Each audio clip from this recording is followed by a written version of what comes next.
Beed online ज्ञानभूमीमध्ये आपलं सर्वांचं स्वागत। मी ज्ञानोबा वायबशी। बीड जिल्ह्यासह ग्रामीण भागात मोठ्या प्रमाणावर सध्या ड्रोनचं जे काय वातावरण आहे ते मोठ्या प्रमाणावर ड्रोन फिरताना पाहायला मिळत आहे। रात्री अपरात्री ग्रामीण भागातील लोक आहेत, नागरिक आहेत, रात्र जागून काढताना पाहायला मिळाले। रात्री एक नव्हे दोन नव्हे तर 20 ते 25 गावातून ड्रोन आमच्या गावावर आला आहे आणि ड्रोननं कोणीतरी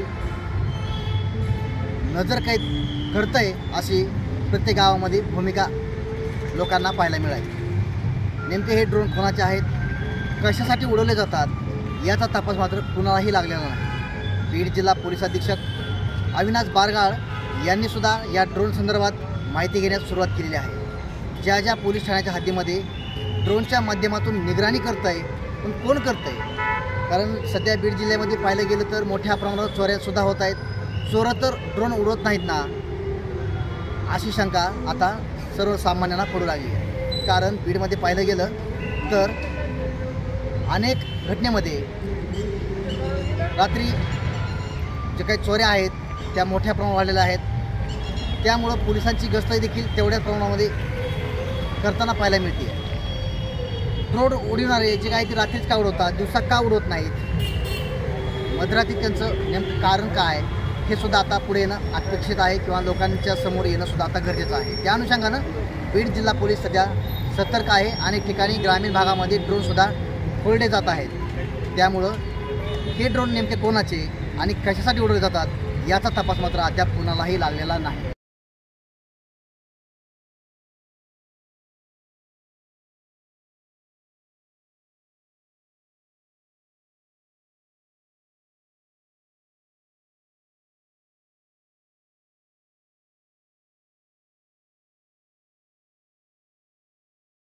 जवळ असणाऱ्या काही खेडे आहेत त्या ठिकाणी अनेक रात्री अपरात्री नागरिकांना ड्रोन कॅमेरे वरी उडताना पाहायला मिळाले। त्यामुळं अनेक गावामध्ये नागरिकांनी जागून रात्र काढली। पोलीस अधीक्षक अविनाश बारगाळ यांना अनेकांनी फोनही केले। हे ड्रोन नेमके आहेत कोणाचे, हे कशासाठी लावले गेले याचा तपास मात्र अद्याप कुणालाही लागला नाही। काही ठिकाणी ड्रोन फोडलेसुद्धा, मात्र त्याचा तपास अद्याप कुणाला लागलेला नाही। हे ड्रोन नेमके कोणाचे?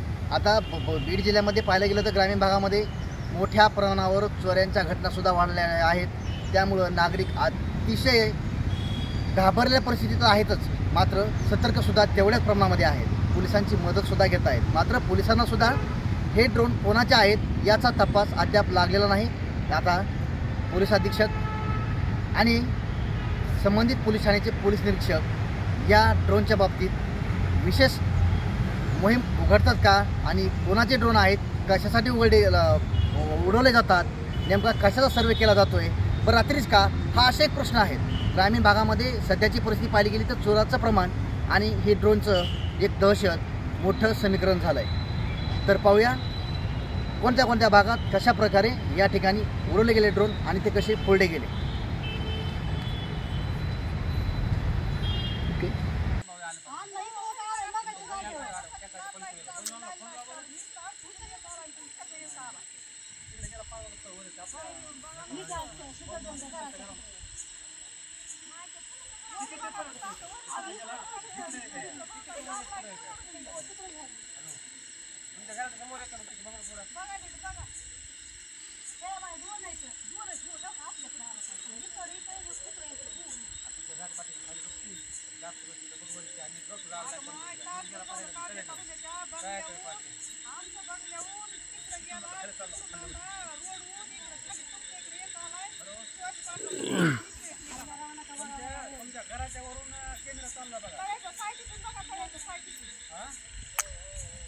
ते तळ्यावर